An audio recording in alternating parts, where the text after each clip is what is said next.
오늘의 주제는 자율신경에 대한 거예요. 자율신경과 이제 명상과의 관계를 궁극적으로 지금 쫓아 또 갈 건데, 전 단계에서 먼저 자율신경이 어떤 식으로 동작하는지를 먼저 이해를 해야 나중에 명상과의 관계를 설명을 드릴 때 이해가 되시기 때문에 자율신경에 대한 이해를 하기 위한 시간입니다. 마음 공부와 관련이 높아요. 뇌도 관련이 1차적으로 높지만 순위를 정하라고 하면 그러니까 중추신경 못지않게 중요한 게 자율신경입니다. 어떤 식으로 구성되어 있고 자율신경이 스트레스에 대해서 어떤 식으로 반응하는지, 그러다 보면 어떻게 해서 자율신경이 망가지고 어떤 질환을 유발하게 되고 거기에 갇히게 되는지, 대규모 임상 연구들은 어떤 결과들을 내고 있는 정도까지 오늘 마무리하고 할 거고요. 다음 시간에는 이제 여기에서 구체적으로 어떤 명상들에 의해서 이것들이 개선되어질 수 있는지에 대한 것은 다음 시간으로 넘어가야 될 것 같아요. 오늘은 자율신경과 스트레스, 이게 큰 주제입니다. 자율신경 하면 크게 두 가지 신경으로 구성이 되어 있습니다. 여기 보시면 이 파란색이 부교감 신경이에요. 파란 색깔이 안쪽 뇌 구조물에서 센터가 있습니다. 거기서 신경 섬유들이 다 나와가지고 각각 장기들에 직접적으로 거의 붙어 있죠. 결국은 자율신경도 센터가 안쪽 뇌 구조물에 있기 때문에 크게 보면 그냥 뇌예요. 중추신경과 자율신경까지 다 포괄돼서 밀접하게 연결되어 있는 한 덩어리라고 보시면 됩니다. 이 자율신경은 금방 이렇게 파란 선인 부교감 신경과 여기 노란색 선, 노란색 선은 약간 이렇게 척수 라인으로 쭉 빠져나와가지고 각 장기들로 신경 섬유로 연결이 되어 있습니다. 결국은 어차피 빠져나오는 그 근원 부분은 똑같아요. 각 장기마다 교감 하나 붙고 파란색 하나 붙고 노란색 하나 붙고 교감, 부교감들이 붙어서 우리의 장기들, 우리의 신체를, 내장기관들을 다 제어를 하고 있습니다. 이 두 신경계가 우리의 신체의 내장기관 반응을 다 제어를 하는데 역할이 완전 반대 역할을 해요. 이 노란색 선은, 이 교감신경은 저항하거나 긴장하거나 방어할 때 발화되면서 활성화된 신경계입니다. 교감의 스위치가 탁 켜지는 거예요. 누군가에 대해서 막 저항해야 되고 싸워야 되고 도망가야 되고 또는 막 맞서서 싸워야 될 때 이 노란색 신호에 불이 다 탁 켜진다고 생각합니다. 노란색 라인들 탁 일괄 불이 켜지고, 그 반대로 이제 잠을 잔다거나 이게 맛있는 걸 먹는다거나 평온한 환경에서 쉰다거나 자연을 본다든지 무언가를 수용하고 이완하고 회복된 단계에서는 파란색 라인에 부교감 신경에 불이 탁 켜진다고. 이 두 가지가 동시에 불이 켜지진 않아요. 하나가 켜지면 하나는 꺼지고 하나가 꺼지면 하나는 켜지는 그런 관계에 있습니다. 이런 관계를 뭐라고 하냐면 서로 기량작용을 한다고 표현을 해요. 동시에 두 개가 동시에 활성화되는 게 아니고 하나의 스위치가 켜지면 하나는 억제되고 하나가 켜지면 나머지 하나는 억제되는 그런 구조죠. 근데 이렇게 되는 이유는 결국 뭐냐면 우리의 몸의 항상성을 유지하기 위한 거예요. 우리 몸이 흥분해서 발산되면 수축돼가지고 죽어버리면 안 되니까 어느 정도 선을 계속 유지하게끔 하는 항상성, 알로스테시스라고 하는 항상성 유지를 위해서 이런 자율신경계가 교감, 부교감이 서로 이렇게 조절할 수 있게끔 이렇게 서로를 이렇게 제어할 수 있는 그런 구조로서 간단하잖아요. 두 개밖에 없잖아요. 교감, 부교감. 교감 선생님이 무섭습니까? 부교감 선생님이 무섭습니까? 교감 선생님이요? 그렇죠. 교감일 때 싸움 모드일 때 교감이 활성화되고 부교감은 좀 쉬고 회복할 때 부교감 신경계가 활성화된다고 외우시면 돼요. 생물 시간에 우리 중학교 때 배운 거거든요. 많이 까먹으셨을 수 있어요. 근데 그런데 이 부교감 신경은 금방 수용하고 이완하고 회복되고 할 때 활성화된 신경계잖아요. 어떤 별명이 있어요. 신의 신경이라고 불려요. 부교감 신경에 불이 싹 들어왔을 때 고요하고 평온하고 몸이 편안해진 느낌을 받기 때문에 부교감 신경을 이제 신의 신경이라고 부르기도 하죠. 어쨌든 각각의 역할은 결과적으로는 각각이 중요한 역할을 하기 때문에 어느 하나만 있어서 두 개가 꼭 필요한 거고, 그들 간의 균형, 제대로 된 서로의 어떤 조절 작용을 잘 하는 게 핵심인데요. 자, 그렇다면 아까 무섭다는 그 교감신경계가 불이 딱 켜지면 우리 인체에 어떤 반응이 일어나는지를 살펴볼게요. 그래서 교감신경계가 딱 불빛이 들어오면 우리의 막 심박수가 빨라집니다. 싸워야 되니까. 그리고 혈압은 고혈압처럼 혈압이 탁 높아져요. 그리고 우리의 몸속에 있는 피들이 근육으로 가야 돼요. 그렇다면 내장기관으로 가는 피들은 다 못 가게 막 싸워야 되니까. 그렇죠? 이 근육 쪽으로 쫙 갑니다. 그러면 이 싸움 모드의 신체 준비 상태를 딱 만들어주는 거잖아요. 자, 그렇다면 이때 이제 우리 내장기관들은 어떻게 됩니까? 피가 안 오니까 내장기관들이 활동이 억제가 되다 보니까 우리 몸에서는 소화 효소 분비도 안 되고 위장 활동도 멈추게 되고 이렇게 약간 이렇게 장기 활동도 배변 활동도 멈추게 되고 이런 식의 내장 기관으로서는 되게 안 좋은 악조건이 되는 거예요. 이런 교감신경계가 활성화될 때는 근육에 힘은 잘 줄 수 있지만 우리 내장에서는 소화도 안 되고 배변도 안 되고 뭔가 뭐 식은땀도 분비되고 막 혈관도 이렇게 수축돼 있고 그래요. 이때는 이제 그러니까 싸움을 길게 하면 안 되겠죠. 이런 내장이 불편한 상태를 너무 길게 가져가면 안 되잖아요. 어쨌든 교감신경계가 활성화 딱 될 때는 이런 식의 신체 장기들의 반응이 일괄적으로 확 일어나게 됩니다. 자, 그렇다면 이제 싸움을 끝내고 뭔가 이제 다시 편안함, 안전한 환경에 놓였다. 그러면 이제 부교감신경계에 불이 딱 들어옵니다. 부교감신경계에 불이 딱 들어오면 얘는 이제 반대 역할을 하죠. 다시 아까 그 혈액들을 다시 어디로 다 보냅니까? 내장 쪽으로 다 이렇게 돌려보내면서 다시 이제 소화 효소도 분비되고 배변도 잘 되고 이런 식의 이제 내장이 편안해지는 회복되는 구조로 돌아가는 거죠.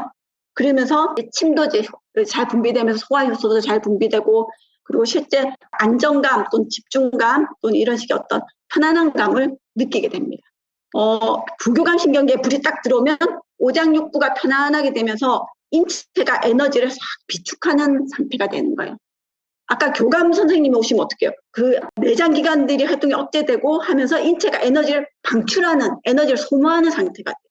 근데 부교감 선생님이 오시면 에너지를 다시 비축하는 상태가 되는 거죠. 에너지를 발산할 땐 발산해야 되고 다시 비축할 때는 비축을 적절하게 하는 게 가장 이상적인 상태입니다. 자, 그런데 문제는 뭐냐면 이러한 그 교감, 부교감 신경계가 아까 말했듯이 긴장, 방어, 싸움과 약간의 이완, 수용 이런 거에 두 가지 역할을 하다 보니까 감정적 반응에 가장 민감하겠죠.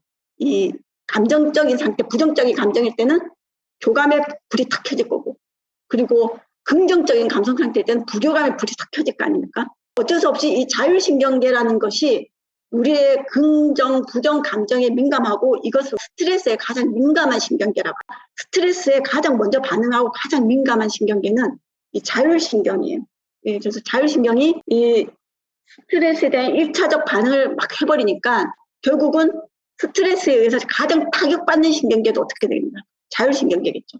자율신경계가 스트레스가 많을 때 제일 먼저 기능에 문제가 생길 수 있는 신경계입니다. 근데 금방 보셨듯이 자율신경계는 어디에 다 연결되어 있습니까? 모든 장기들에 다 연결되어 있잖아요.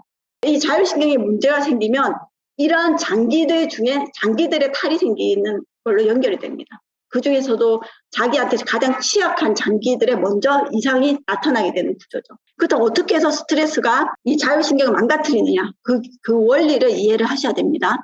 부정적 감정하면 막 분노, 막 두렵고 불안, 초조 이런 거죠. 이런 거 부정적 감정들이 딱 어떤 원인으로도 딱 그러한 감정이 생기면 교감의 불이 탁 켜집니다.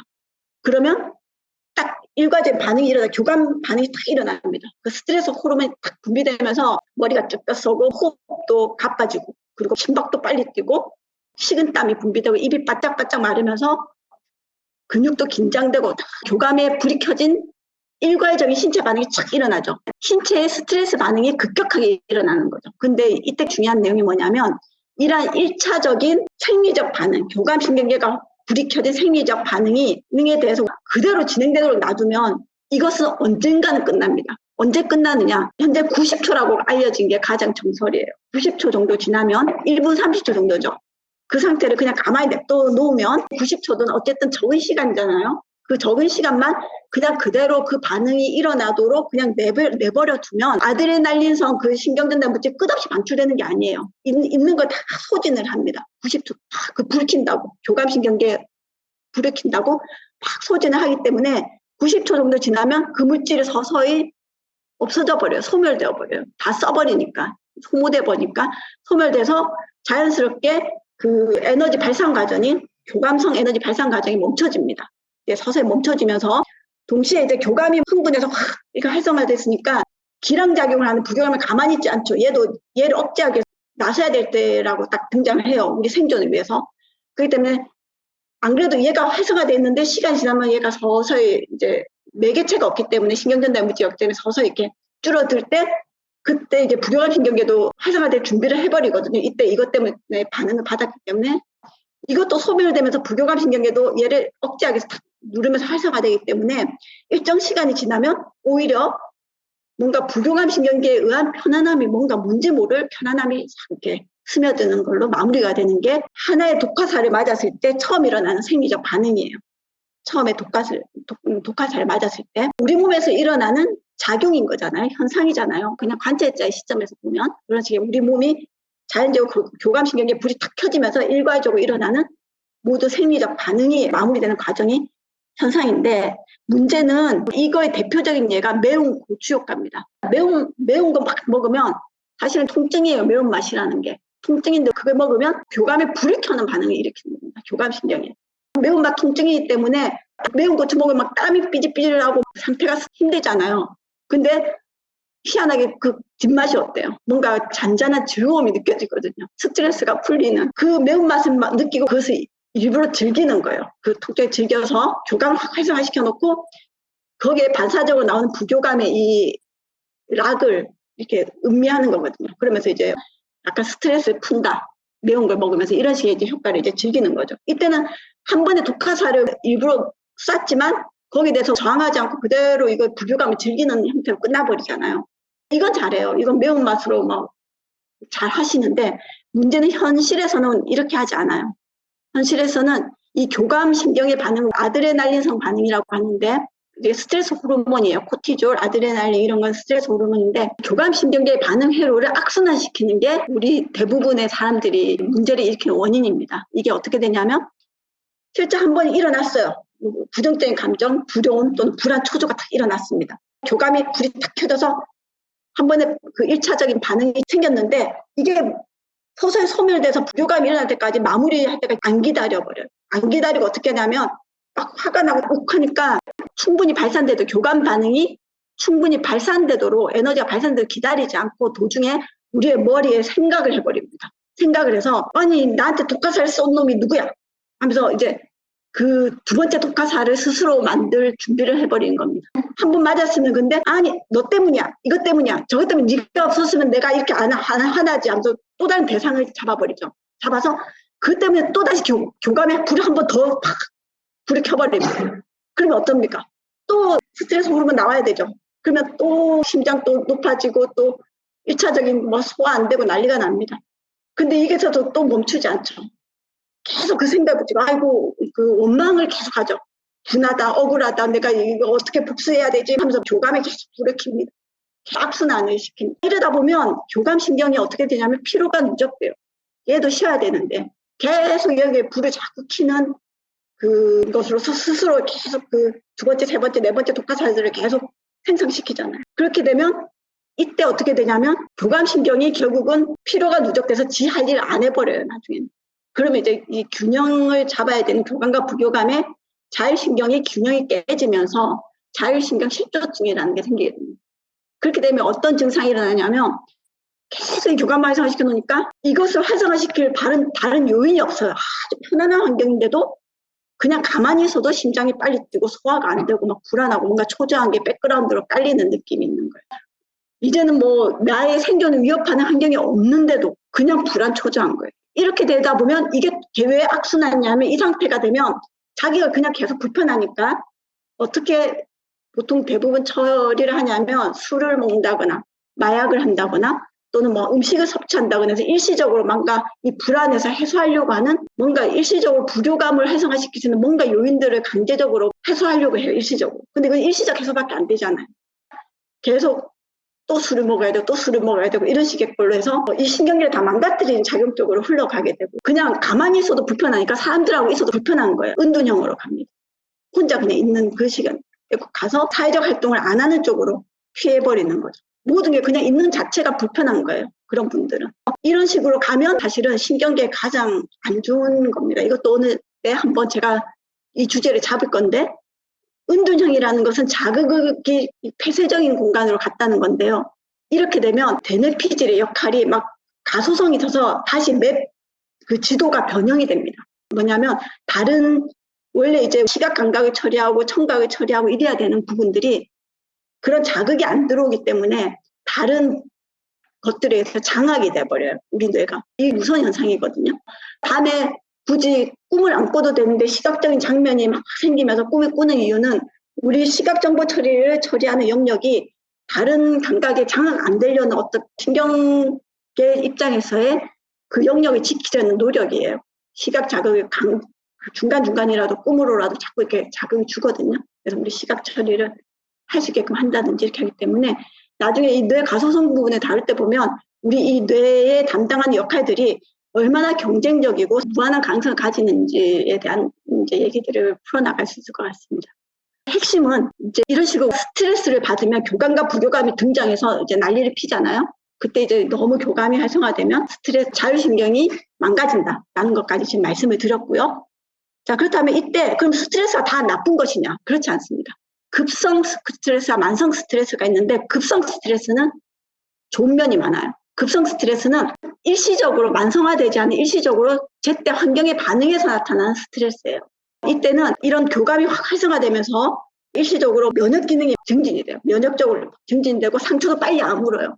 이제 급성 스트레스 반응에서는 그러한 아드레날린성 반응이 우리 면역계를 깨우고 빨리 대처하게끔 우리 몸의 상태를 그 위험에서 안전하게 대처하게끔 하는 역할을 하기 때문에 꼭 필요한 역할이에요. 급성 스트레스는. 근데 이제 이것이 계속 몇 개월 반복된다고 해서 만성화되겠죠.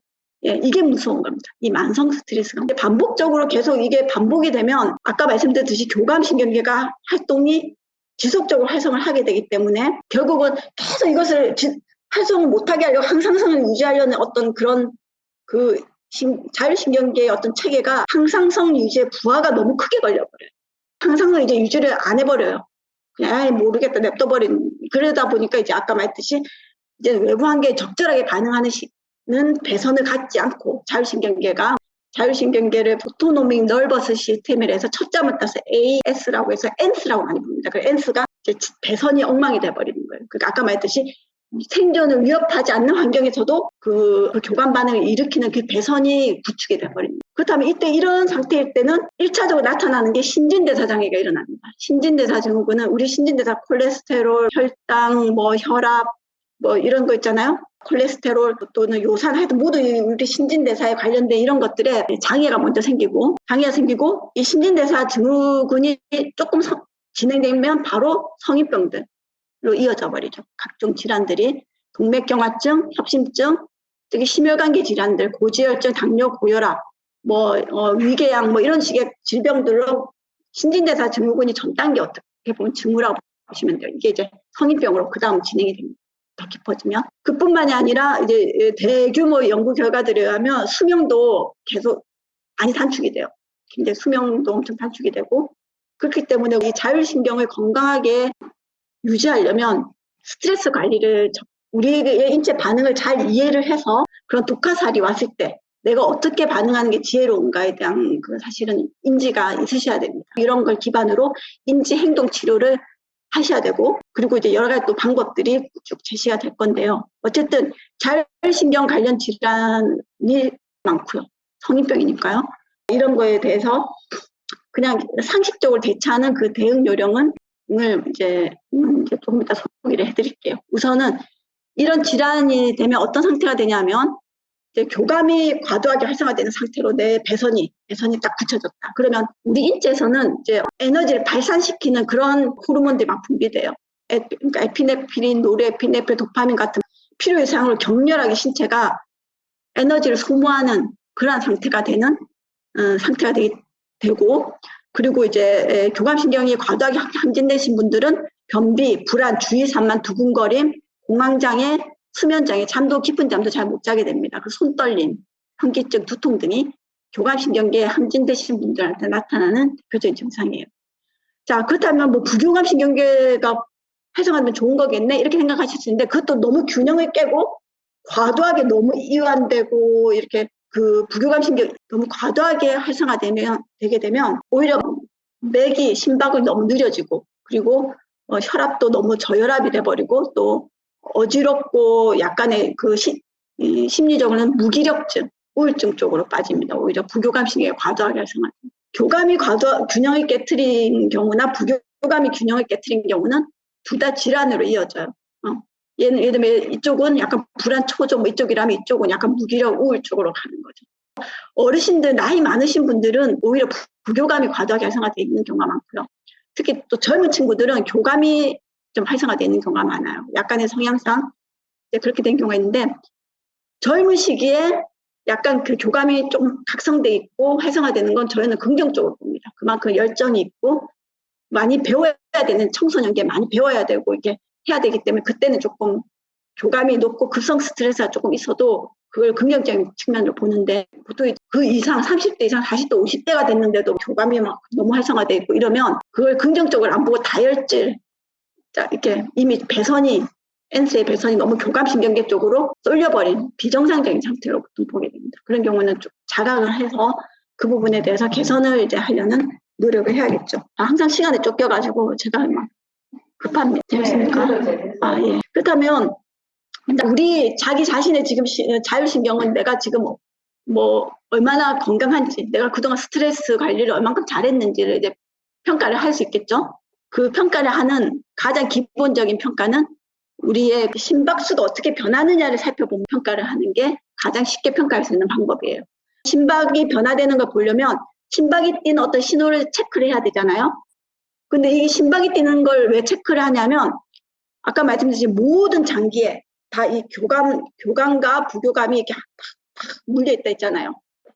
그렇다면 위장을 잡고서도 연구를 할 수가 있지만 심장이 제일 명료한 신호를 보내주기 때문이에요. 심장에도 교감 하나, 부교감 하나 딱 붙어서 심장의 심박수를 이렇게 변동을 제어를 한단 말이에요. 건강하게. 그렇기 때문에 우리 심장의 활동을 통해서 역으로 우리의 자율신경이 얼마나 지금 상태가 어떤지를 평가를 하는 거죠. 자, 그렇다면 이 심장이 뛰는 심박 뛰는 이 간격을 누가 조절하고 있냐면 이 자율신경이 조절하고 있어요. 누가 자기가 조절하는 사람이 있습니까? 없죠. 자율신경이 자율적으로 지가 알아서 너무 빨리 뛰면 조금 느리게 다시 바꾸고 느리면 너무 빨리 좀 빨리 해서 항상성을 유지하게끔 계속 이렇게 좀 자율적으로 조절을 하고 있잖아요.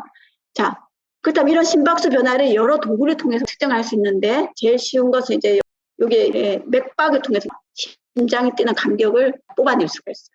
어디든 이렇게 딱 재보면 심장이 뛰는 걸 딱 느낄 수 있는 곳들이 있잖아요. 그게 이제 심장이 펌프질을 할 때 이 혈액이 흐를 때 이 혈관도 부피 변화가 일어납니다. 말초까지. 펌프 팍 피를 내보냈으니까 여기까지 말초까지 도달해야 되잖아요. 그럼 여기서도 팍 펌프할 때마다 끝까지 이제 말초 혈액순환이 잘 되신 분들은 끝까지 잘 오겠죠. 근데 여기 막 혈액순환 안 되신 분들은 끝까지도 잘 못 옵니다.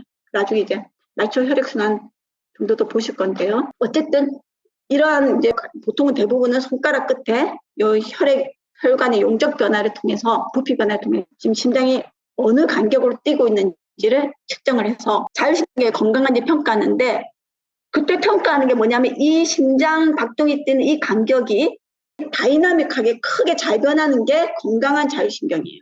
근데 자기 심박동 간격이 이렇게 좀 빨라졌다 느려졌다 이렇게 건강하게 변해야 되는데 그러지 않고 규칙적으로 하여간 1초마다 안 변해. 다음에도 1초.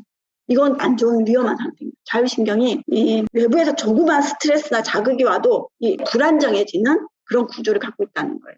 심박수가 너무 안 변해. 근데 심박수가 처음에는 1초보다 적은 0.9초였다가 그 다음에는 조금 1초 됐다가 좀 1.1초까지 갔다가 다시 또 뭐 1초 왔다가 뭐 0.9, 0.8까지 또 내려갔다가 다시 1초로 왔다가 이렇게 약간의 그 어느 정도 예를 들면 1초 정도를 중심으로 이렇게 좀 큰 폭으로 변할수록 좀 이렇게 좋은 자율신경을 갖고 있는 겁니다. 대응력이죠.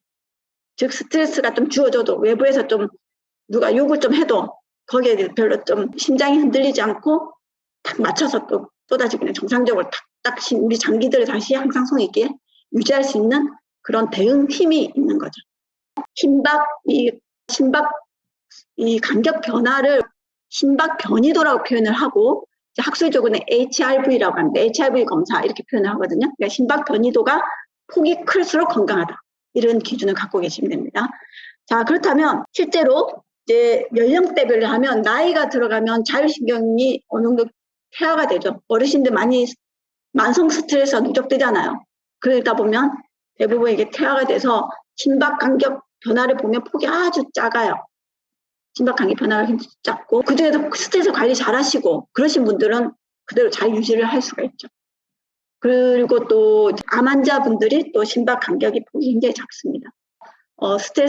암 때문에 스트레스를 받기도 하고 스트레스 때문에 암이 걸리실 수도 있는데 어쨌든 심박 간격 폭이 상당히 스트레스에 취약한 그러한 자율신경의 어떤 그 시그널을 갖고 계신 거죠. 자, 그렇다면 이 심박 변화폭으로 자율신경이 현재 퇴화된 수준을 평가를 하게 되는데 이러한 심박 변이도하고 대규모 임상 연구들을 많이 했어요. 많이 1년에 600편 정도의 논문이 나올 정도로 많은 연구가 이루어지고 있는데 대규모로 이루어진 연구만 좀 살펴보면 유럽에서 이제 50세 이상 약간 이제 나이가 드신 분들이죠. 50세 이상 한 2,000여 명을 대상으로 해가지고 이 심박수 변화폭을 측정을 했어요. 변화폭 측정 이런 지표들을 측정을 하고 실제 어떤 스트레스 상황들 또는 대사증후군 인체 질병 상황들하고의 관계성을 살펴봤더니 대사증후군이 있는 사람들이 그 대사증후군이 콜레스테롤이든 고혈압이든 비만이든 이런 대사증후군이 있으신 분들이 자율신경의 심박 변이도 폭이 아주 좁더라는 거예요. 아까 말씀드린 암 환자나 굉장히 나이 든 어르신들처럼 신진대사 증후군이 있으신 분들도 자율신경이 안 좋다는 거죠. 그럼 역으로 자율신경이 안 좋아서 이 신진대사 증후군이 걸렸을 수도 있고 어떠한 요인으로 생활습관이 안 좋아서 신진대사 증후군이 있어서 자율신경 폭이 좁아진 것이 있어요. 그 원인은 이제 어느 것이 될 수도 있는 거죠. 자, 이런 것은 계속 반복해서 나타납니다. 그 이후에는 그러면 이런 그 대사증후군 이런 질병 상태뿐만 아니라 우리의 생활습관, 흡연, 음주 또는 운동 이런 요소들하고 또는 하나를 더 넣었어요. 직장인들 대상으로만 2,000명 정도를 또 했어요. 직장인들의 직장인 스트레스를 하나를 더 항목으로 넣어서 살펴봤어요. 그랬더니 똑같이 이전 결과와 똑같이 기본적으로 생활습관 안 좋고 대사증후군이 있으신 분들은 다 자율신경이 퇴화되게끔 나왔어요. 안 좋게. 역시 그 예상했던 결과죠. 그런데 직장 관계 중에서 업무에 대한 제어권이 떨어지시는 그룹들이 또 이게 유의미하게 자율신경이 안 좋게 나타나는 거예요. 즉 스트레스에 대한 반응이 세게 취약해진 거죠. 즉 업무에 대한 제어권이 없다는 건 뭡니까? 그 직위 중에서 아래급에 있는 사람들이 스트레스를 더 많이 받았다는 거예요. 그렇죠? 근데 이건 이제 서양 기준입니다. 저희가 몇 년 전에 삼성하고 한 2개 대기업에 대해서 또 대량 조사를 들어갔었어요.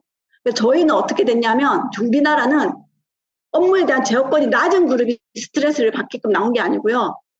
같은 비슷한 연령대에서 업무에 대한 제어권이 그러니까 책임급들이 더 스트레스가 높아서 자율신경이 엉망인 걸로. 그러니까 이게 약간 문화적 차이가 있는 것 같아요. 우리나라에서는 약간의 직위가 있으신 분들이 더 책임감이 높아서 그런지 이 결과하고는 조금 반대되는 결과를 보이는 특징이 있어요. 어쨌든 스트레스나 생활 습관이 안 좋으면 이 자율신경이 많이 망가지게 되고 자율신경이 망가지면 우리 건강을 너무 많이 해친다는 거예요. 우리 마음 건강도. 자, 그렇다면 이 연구 결과가 주는 그래도 긍정적 신호 한 가지가 있습니다. 공통적으로 그러면 스트레스 관리를 잘하면 당연히 자율신경 건강해져요. 근데 이 스트레스 관리를 잘해라는 것은 너무 어려운 말이잖아요. 각자마다 스트레스에 받는 형태가 다 틀린데 당신은 이분하고의 관계 때문에 스트레스 받은 이분하고 관계 끊으세요. 이렇게 할 수도 없고 다 가이드를 할 수가 없으니까 어쨌든 스트레스 관리를 잘하면 다시 자율신경이 회복될 수는 있는데 그런 거 말고 좀 공통적으로 더 같이 할 수 있는 방법을 그 차선으로 찾아본 게 바로 뭐냐면 운동이에요. 운동을 했더니 줄어든 심박 변화폭이 증가되더라는 거예요. 그래서 스트레스 관리가 어려우신 분은 운동이라도 하셔야 됩니다. 운동이라도 해서 자율신경을 스트레스 대응력이 높은 그러한 상태로 다시 회복시켜 놓는 게 과학적으로 반복해서 확인된 개선 효과예요. 일단은 저희가 이걸 검사를 해보면 나이가 있으신데도 변화폭이 크신 분들은 거의 많은 분들이 평소에 운동을 또 하신 분들이에요. 스트레스를 받더라도 운동을 좀 풀고 이러신 분들인 것 같더라고요. 스트레스를 관리하시면 제일 좋지만 그 다음 차선은 운동이다. 이것을 이런 대규모 임상 연구들을 통해서 확인을 해볼 수가 있었습니다. 이제 마지막으로 금방 말씀드린 이 자율신경의 건강의 지표인 심박 변이도는 이 심박 변이도 폭이 큰 사람들도 조사를 해봤더니 심박 변이도 폭이 큰 사람들이 훨씬 더 편견이 덜한 방식으로 사회적 문제를 잘 해결을 해요. 지혜롭고 현명하더라는 거예요. 뿐만이 아니라 이 기억, 작업 기억도 좋아서 이렇게 다 모든 걸 이렇게 작업기에 띄워놓고 딱 맥락을 찾아가고 하는 이런 고급적인 어떤 뇌의 기능들에서도 우수하다는 거예요. 자율신경이 자기만 건강한 게 아니고 이 우리의 중추신경까지도 같이 맞물려 있기 때문에 건강하게 만든다는 거죠. 근데 그 너무나 당연한 얘기예요. 왜냐하면 이 자율신경이 아까 교감에 불이 켜지잖아요. 누가 부정적 언어를 얘기했어요. 누가 나에게 욕을 했어요. 부정적 감정이 생겼어요. 그러면 이 가장 고급 기능을 하는 이 전전두엽이 이 부정적 감정을 해결하는데 확 에너지를 써버려요. 이 고급 기능은 추론을 하고 맥락을 찾아야 되고 엄청나게 원숭이보다 더 발달되어 있는 인간만의 어떤 우수한 창조력을 갖고 창의력을 갖는 그런 역할을 해야 되는 것이 이 부정적 감정 때문에 우선 그거 해결하느라고 바쁘니까 뭐 창의적인 생각이 솔루션이 나오지가 않아요. 그걸 뭐 해결책 뭐 그냥 이거에만 급급해가지고 그냥 그 시간에 보내고 있잖아요.